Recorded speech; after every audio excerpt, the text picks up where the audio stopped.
अस्सलाम वालेकुम। आज हम बनाएंगे गोंद ड्राई फ्रूट्स के लड्डू जो कि इम्यूनिटी बूस्टर लड्डू है। ये लड्डू हमारे थकान और कमजोरियों को दूर करता है, हमारी इम्यूनिटी को बूस्ट करता है, हड्डियों को मजबूत करता है और बहुत ही ज्यादा इसमें बेनिफिट्स है। और ये लड्डू जच्चाओं के लिए भी बहुत ज्यादा मुफीद है। तो चलिए हम इस लड्डू को बनाना शुरू करते हैं।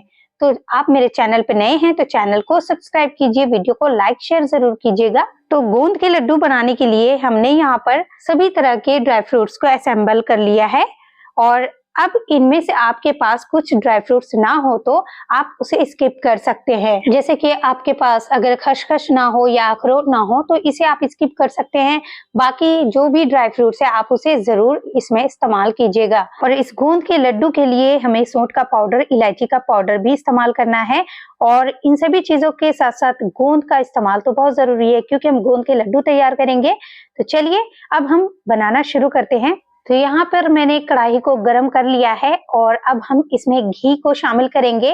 तो तकरीबन मैंने यहाँ पर 200 ml घी लिया हुआ है, लेकिन हम सभी घी को एक साथ इस्तेमाल नहीं करेंगे, 2-2 चम्मच करके घी का इस्तेमाल करेंगे क्योंकि हम सभी चीजों को अलग अलग भी फ्राई करेंगे। तो यहाँ पर 2 से 3 चम्मच के करीब घी को शामिल किया है। अब घी गर्म हो चुका है, इसमें हम आधा कप के करीब काजू ऐड करेंगे, आधा कप हम बादाम को शामिल करेंगे, साथ ही हम आधा कप अखरोट को शामिल करेंगे। यहाँ पर आप अपने हिसाब से यानी अपने टेस्ट के हिसाब से कम ज्यादा काजू, बादाम, पिस्ता वगैरह का कर सकते हैं। और यहाँ पर 1/4 कप पिस्ता का इस्तेमाल किया है और आधा कप मैंने यहाँ पर चार मगज का इस्तेमाल किया है, साथ ही कद्दू के बीज का भी इस्तेमाल किया है।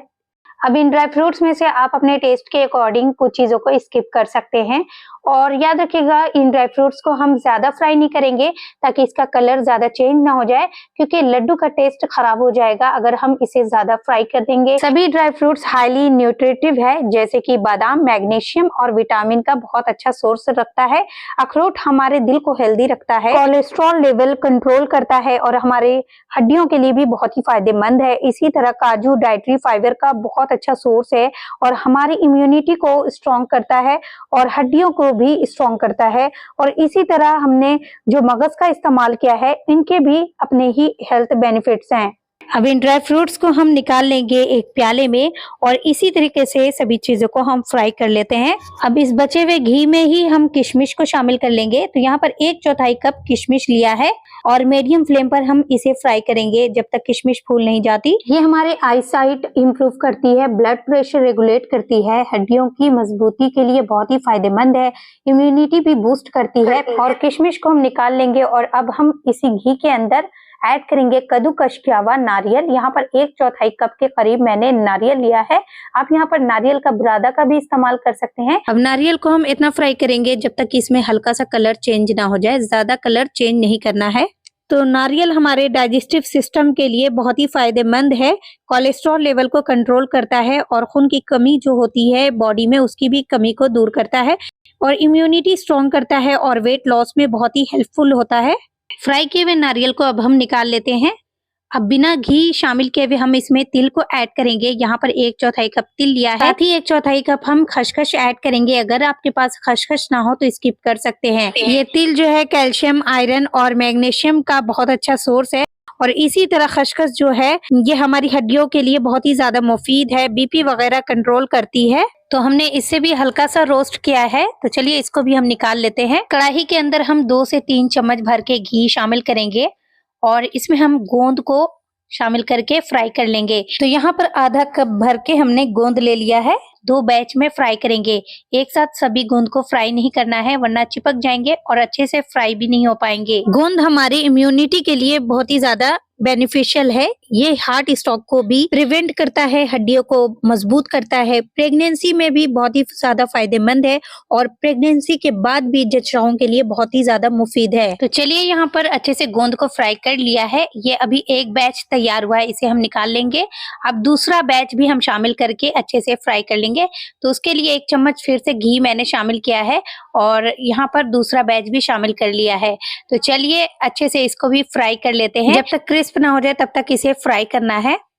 तो दूसरा बैच भी रेडी है और हमारा यहाँ पर गोंद फ्राई किया हुआ तैयार है। तो हाथों से मसल कर हम देखेंगे पाउडर फॉर्म में आ चुका है, मतलब अच्छे से फ्राई हो चुका है। अब इसी कढ़ाई में हम 2 से 3 चम्मच के करीब घी को शामिल करेंगे। और इसमें हम मखाने को शामिल करेंगे। यहाँ पर हमने 4 से 5 कप के बराबर हमने मखाना लिया है, यानी 100 ग्राम के करीब, और इसे भी हम अच्छे से फ्राई कर लेंगे जब तक कि क्रिस्प ना हो जाए। मखाने के भी अपने फायदे हैं, इसमें कैल्शियम का भी अपना सोर्स होता है, बहुत ही मात्रा में इसमें कैल्शियम पाया जाता है, हड्डियों को भी बहुत मजबूत करता है, ब्लड शुगर भी रेगुलेट करता है और लीवर को भी डिटॉक्सिफाइड करता है। तो मखाना अच्छे से फ्राई हो चुका है, इसे हम निकाल लेंगे। तो यहाँ पर आप देख सकते हैं सभी चीजों को फ्राई करके मैंने रेडी कर लिया है। अब हम मिक्सर जार लेंगे और इसमें सबसे पहले हम गोंद को डालकर पीस लेंगे। अगर बुजुर्गों के लिए आप बना रहे हैं तो पाउडर फॉर्म में इसे पीसेंगे, अगर बुजुर्गों के लिए नहीं बना रहे हैं तो हल्का सा दरदरा भी पीस सकते हैं। तो यहाँ पर मैंने गोंद को अच्छे से पीस लिया है, आप देख सकते हैं। अब इसी में हम मखाना को शामिल करके बिल्कुल पाउडर सा पीस लेंगे। तो यहाँ पर सभी मखाने को शामिल कर लिया है और मखाने को अच्छे से पीस लिया है, आप देख सकते हैं। तो चलिए इसे अब हम एक बाउल में निकाल लेंगे। अब इसी मिक्सर जार को वापस से लेंगे और इसमें हम ड्राई फ्रूट्स को डालेंगे। इसमें हमने फ्राई किया हुआ नारियल भी मिक्स किया हुआ है, तो सभी ड्राई फ्रूट्स को एक साथ डालकर पीस लेंगे। आप चाहे तो फ्राई किया हुआ नारियल और किशमिश को पाउडर करने के बाद ऊपर से भी शामिल कर सकते हैं। तो चलिए यहाँ पर हमने ड्राई फ्रूट्स को पीस लिया है। अब सभी ड्राई फ्रूट्स को हम इसी मखाने और गोंद वाले पाउडर में शामिल कर लेंगे। हल्का सा दरदरा पीसा है, अगर आप बुजुर्गों के लिए बना रहे हैं तो बिल्कुल पाउडर फॉर्म में पीस लीजिएगा। तो चलिए अब दूसरा बैच जो ड्राई फ्रूट्स का बचा है उसे भी हम पीस लेते हैं। तो यहाँ पर हमने दूसरा बैच भी पीस लिया है, इसे भी हम निकाल लेते हैं।